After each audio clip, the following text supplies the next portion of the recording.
Hi, this is MXUX. This is a presentation on the moose test. Don't click away. It's actually not a joke. These are just a brief outline on what we're talking about here.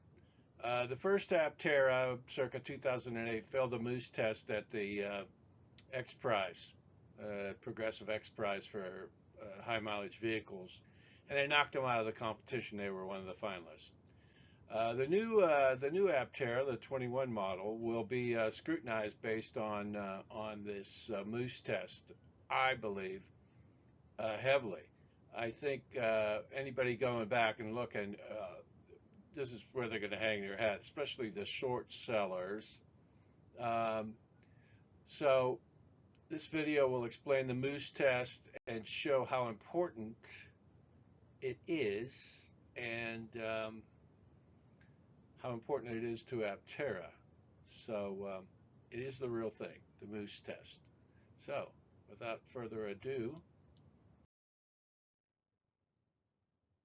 okay, this is a article in Autoblog based on a consumerreports.org video from 2010 on the X Game Automotive X Prize, which was done by Progressive Insurance for super efficient, fuel efficient vehicles. It was a $10 million prize. Aptera was one of the finalists. Now notice here we've got two cones down, and this was the Aptera still from it doing the moose tests, which we're going to go over in a second, which I knew nothing about. Now the purpose of this video is to go over the importance of this moose test and how this could be an issue that short sellers, for example, could hang their hats on. And also, just to note, this was under Wilbur, the new CEO at the time. The present co-CEOs were not the CEOs, were not executive officers at this time. According to the other videos I've seen on this, their faces do not show up anywhere. This is an Aptera that was evidently modified from their original design as well. However, again, some short sellers are going to come in and they're going to pull this up and they're going to say, well, blah, blah, blah. It implies stability issues. Automotive X Shakedown, the video is not available. Michigan International Speedway, a battery of tests in the shakedown stage. They had made it to the finals. I believe the finals. We'll show that later. No crashes. The car didn't roll over, but last week, the crash avoidance test, also known as the moose test, and we're going to go over this in a second. I had no idea what this even existed, but evidently it's very important to auto manufacturers. It was a challenge for some teams like Aptera Motors. Blah, blah, blah, blah, blah, blah, blah, blah, blah, blah. Okay. It knocked over a couple cones, and there was another problem it had, which was it was like a long range speed test or some other. In any case, the battery ran out early. That was the other problem it had. Now this car didn't roll over during this test or anything. It just the tail end, and I think we have a video on this somewhere. Anyway, the tail end fishtailed a little bit and knocked these cones over. Now let's just go over what the moose test is. I've never heard of this, but again, evidently critical, as we'll see. So this is the Wikipedia on the moose test. This is it, basically. The car goes down. It's going down. This is the idea is you've had a moose, and the moose is walking across the street, and you don't want to try to go in front of the moose this way because you go off the road. So what you have to do is you have to go into the oncoming traffic, and then to miss getting in head on, you got to go back down into the other lane. So you have to come in, do the turn, and go back. And as I understand it, you guys could check on this, it's the car enters at 40 miles per hour, and the driver takes his feet off the gas and the brake, and does this maneuver. And as they do the test, depending on who's doing it, there are standards for this as well. They increase the speed every time. And a pass is all for, a stable handling of this route. And that means no wheels lifting off the ground, no knocking over. There are cones lined up there, no knocking over of cones, and no fishtailing. So anyway, this was developed in Sweden. It was a test in the 70s, and it was in reality the test is rather constructed to simulate, for example, a reversing car or a child rushing out into the road. This is because it's more likely that the moose will continue across the road than remain in place or turn back, making it more advisable to brake hard and try and slip behind the animal rather than to swerve in front of it. Test is performed on a dry road. Traffic cones are set up. This is what, in an S shape, this is what the Aptera knocked over. Car to be tested at it is got the maximum weight load in it. When the driver comes on the track, he quickly swerves in the oncoming lane to avoid the object, then immediately swerves back. The test is repeated at increased speed until the car skids, knocks down cones, or spins around. This usually happens around speeds of 43 to 50 miles an hour. In 97, a Mercedes, and I think we have video of this, we'll show in a bit, actually rolled over doing this test. Overturned. Tenkes Valor overturned, and this, I was going to say something about the kilometers, 37 miles an hour. He turned this car over. He rolled it. Ha. So this was a scandal for Mercedes-Benz and caused them to redesign the car. So the Swedes do this. In Alaska, they do it. And the moose test around the world is common in Sweden, Norway, Finland, northern Russia, Canada, and Alaska. Does not appear in Denmark or Germany because of its heavy weight and all legs. Collisions with moose are particularly dangerous. Both Volvo and Saab have a tradition of taking moose. They're reinforced windshields and so forth, A-pillars, to take the moose hit. Moose test. Okay. Anyway, so much for the moose. So this is the basic test. There are more details to this, but what it is it checks the stability of the vehicle in these crash avoidance moves. So we're going to move on to the next. I'm going to record the next video segment. Okay. Okay, this is a video I happen to find. I think this is, they call it the lane change maneuver. I'm not sure, but this is very close to the moose test. Now, this is the Aptera. I'm going to play this, and it shows you the speed handling. If it was the moose test, I've replayed this a dozen times. I can't find it. I don't know where the errors are.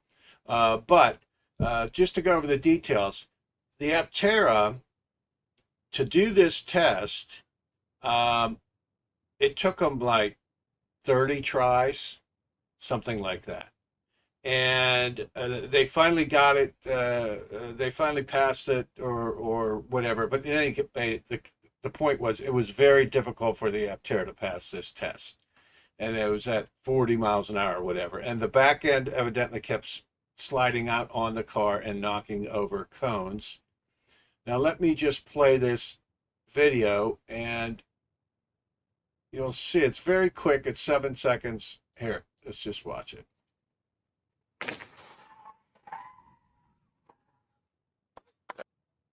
Okay. Hi, welcome. All right. And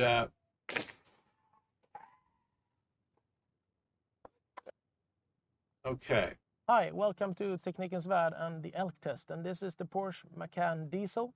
And now this is a Porsche doing the test.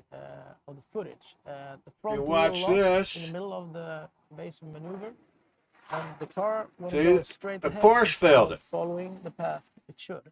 The behavior is extremely strange, which we don't see too often, and we've seen it, unfortunately. Okay, let's try to move on to the next one here. Last time we tested Jeep Grand Cherokee, it was very close to rolling over, and that's why we've chosen to take out another car. There's another one. Look at that. Same chassis specification. That's the Jeep Cherokee. Rim sizes, everything is the same. It's just another car, and now we're gonna see how it performs. I don't want to. Let's get it. Let's guess. This is a Moose Test fail compilation. So you can see here that a lot of cars don't do well with the old Moose Test. And let's see if we can get to another car here. There's one there. How about that? That's a Nissan. And there's a Jeep again. Let's see. So if you look at these, the Aptera didn't do so bad. But anyway, I don't want to get flagged for this. This is just some examples. It's just some examples of these cars flying all over the place. Now, some of these, they have, we're going to go on to the next one here real quick. During 2019, the Toyota RAV4 underperformed in the Moose Test twice. Since then, Toyota has said they're gonna do something about the car. We've tried to test the car previously in... Okay, so this is their redo. And you see... This car doesn't look at all like the test cars we drive back home. Can you explain? See, what they did was they...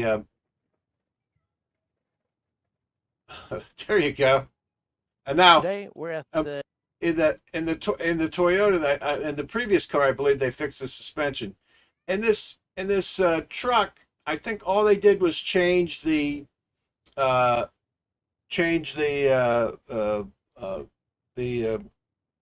electronics in the car for the stability control.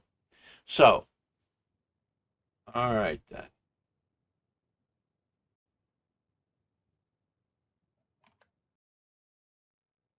Okay, just to show you, this is Jalopnik. This is a current.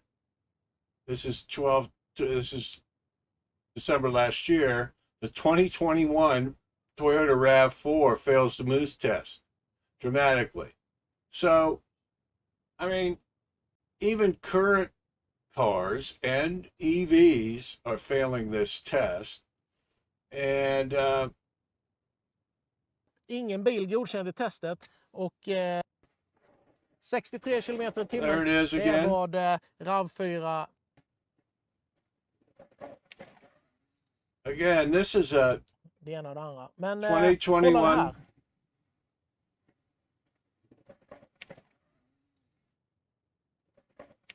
All right.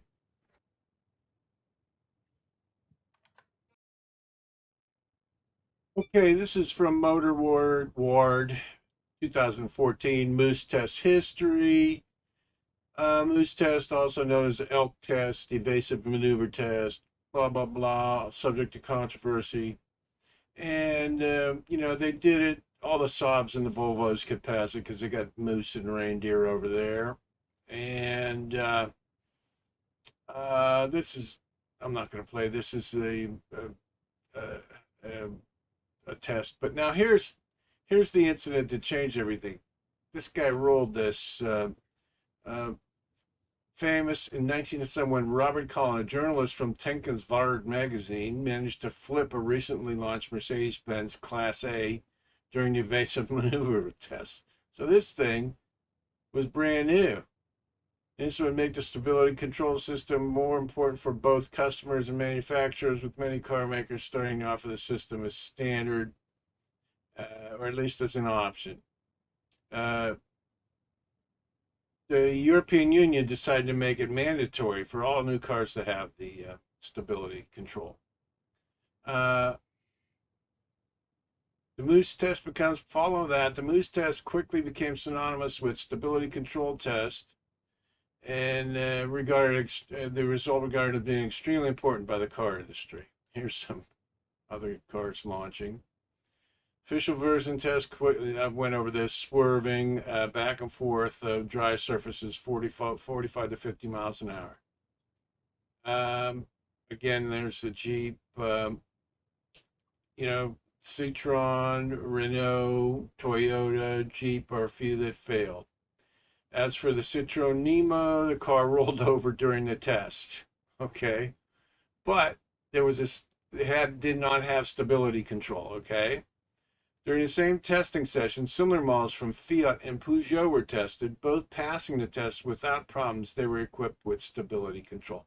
So this is how important stability control is in this test. Without any doubt, the Moose test is one of the most important safety tests that changed the way car makers see public. Okay, so there you go. Now we're just going to play this real quick. A little humor. The Toyota GT86 fails the Moose test. Come on, baby, play. Oh, wait a minute. There we go. This is short. Don't blink, you'll miss it. Okay, there you go. Okay, here's a piece. 5 cars that have passed Sweden's Moose test and 5 that have failed. And this is published 2019. And there's the Moose test coming up. Common driving test. Cones are set up in it. We already know this. Maximum load and blah, blah, blah. So let's see who passed and who failed. Of course, this particular Porsche passed, no problem. It managed to hit 51 compared to the speed needed to pass the test at 43. They have a track record of passing particularly with flying colors. Okay. Failed. Toyota RAV4, we saw the video on this. Has been slammed to me as specific fail in particular test. The rear end tends to go haywire and lift off the ground. They did not find the vehicle varied, but they did fail to meet the requirement. It was only able to reach 42 at the hand of pressure, which, anyway. Pass. Tesla. The Moose test with flying colors. The location of the battery was low center of gravity, which might be the case, I think, also with the new design of the Aptera. Leg up. This is the A-Class that rolled completely. And this is the Hyundai Tucson, which the first test failed this vehicle. After the second test, they had it down pat and left with a passing grade. It barely slid off the. All right. So anyway, might not have had the best. Of course, this Jeep Cherokee keeps coming up over and over again. And this is one of the best. Speed continuous test, managed to swerve through the test at the top speed of 53 miles per hour. Unheard of and has yet to be replicated. Set the record. So that's the Citroen. And a fail, Ford Focus. All right.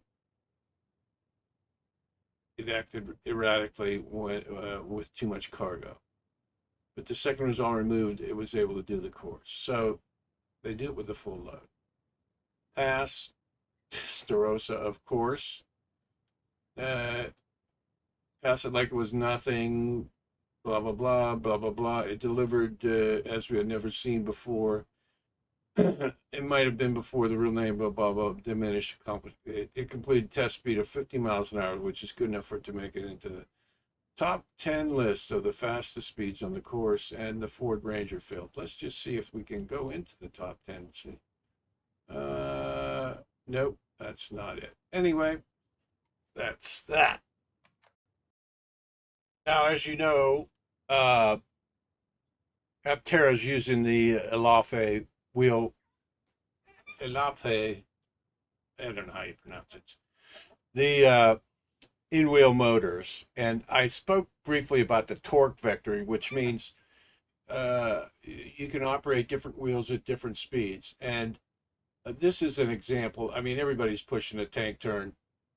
You know, the Elafe motors, wheel motors, can do a tank turn. But this is just an example of how they can control the wheel speed and direction on these wheel motors. Kind of groovy.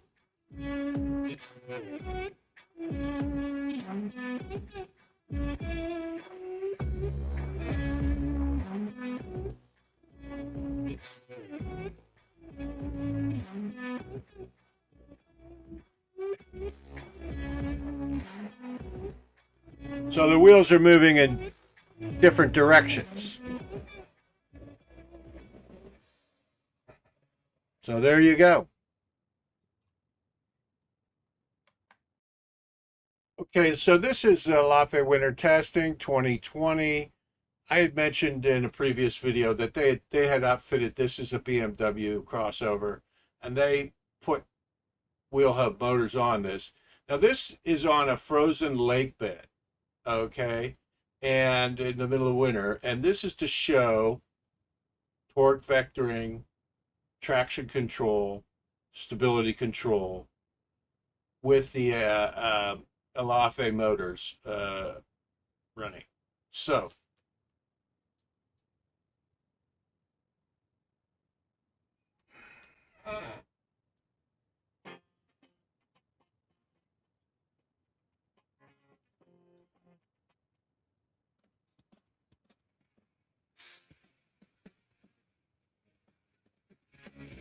okay, so that's going, I don't know, 60 miles an hour. That's on ice with snow on top of it. I don't want to get flagged for this music, but just to give you an idea of the capabilities of the Aptera. All right, I got to shut that off so we don't get flagged. Anyway, that's just to give you an idea of the capability of these in-wheel motors to do stability control, traction control, and torque vectoring. So these are on the Aptera. It's entirely capable of achieving similar results, you know, different body style and wheel configuration, so forth. But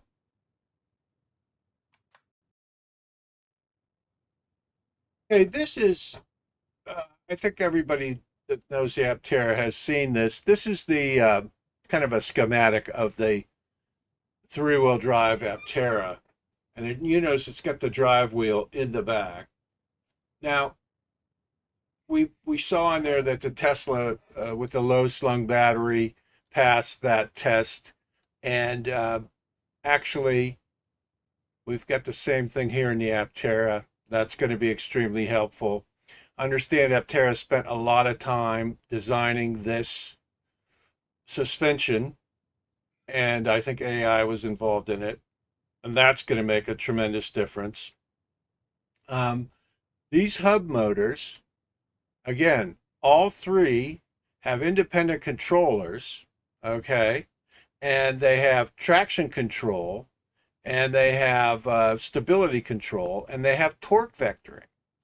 So, and this is along with any other electronics they want to add to this vehicle. But just with those factors, so with the three, and also I would add that the drive motors are in the wheels, so there's weight on the wheels themselves, holding the wheels down, if you were. I think talk to a physicist, but anyway, or an engineer on that. But I believe that makes a difference as well. But with all these systems in place, provided that the vehicle's tuned properly, passing the MXUX test shouldn't be a problem. I would add, though, the main problem with the MXUX test in the first Aptera, which was 100 years ago, totally different technology, but for what it's worth, the back end was sliding out. And in this case, I think there's a good chance that the three-wheel Aptera is going to perform better in this test than a three-motor Aptera is going to perform better in this test than the two-motor Aptera. And I think that the 3 motor is obviously a better design. But that, that's that's the key. I think the key to this whole thing is having this low slung battery. Oh, and there's the Aptera there. So anyway, let's get on to the close here. Okay, sorry about that. So here's the close, the summary. The first version of the Aptera failed the MXUX test, and it got knocked out of the XPrize competition. It's the old version, altered by Wilbur, the CEO. The present CEOs weren't involved, so it was a different vehicle, but same basic configuration. So the MXUX test has to be completed successfully by the new Aptera in 2021. Sales in Europe, a short attack. They have no alternative. They have to overperform in this. And I'm sure they're thinking about it, and I'm sure they're designing with this in mind. Failing the MXUX test could hurt the brand, sales, future models. So, as I said, if you go back through the performance of the Aptera, this is the one thing that sticks out, the one place where I think a short seller would hang his hat, and journalists would give him something to write about. And anyway, the new Aptera in 21 has a low slung batteries, a different configuration, I believe, than the first one. And these hub motors with torque vectoring, traction control, stability control, weight at the wheels, I guess that brings it down to the lowest possible center of gravity, plus any IP they put in there to create even more stability. And they have Sandy Monroe, who I already mentioned on one of his shows about putting a gyro chip in and using that to feed the control units for the wheel motors as well. So I'm confident that Aptera can do this. I think they have a much better wherewithal. And although their fail did knock them out of the X Games there, um, they didn't do nearly as bad as the Jeep Cherokee. I'll tell you that. But I think they should be able to do it. I thought this was an interesting topic. I had no idea that this existed, nor did I know about the Aptera's results previously with this test. So I hope you guys found this informative. Um, I thought it was an interesting presentation. I think this is an issue that Aptera should address, and I'm sure they are. I'm sure it's probably at the top of their list. And I think that they've probably solved it already or are close to solving it. But anyway, I don't think it should be a problem in my opinion. But as investors and customers, we all need to take a look at this. And I have an order in for an Aptera, so I'm totally behind it. Anyway, my other Aptera videos, you can look them up. I go over the hub motor in more detail and some of these traction things, and also the Lordstown motors.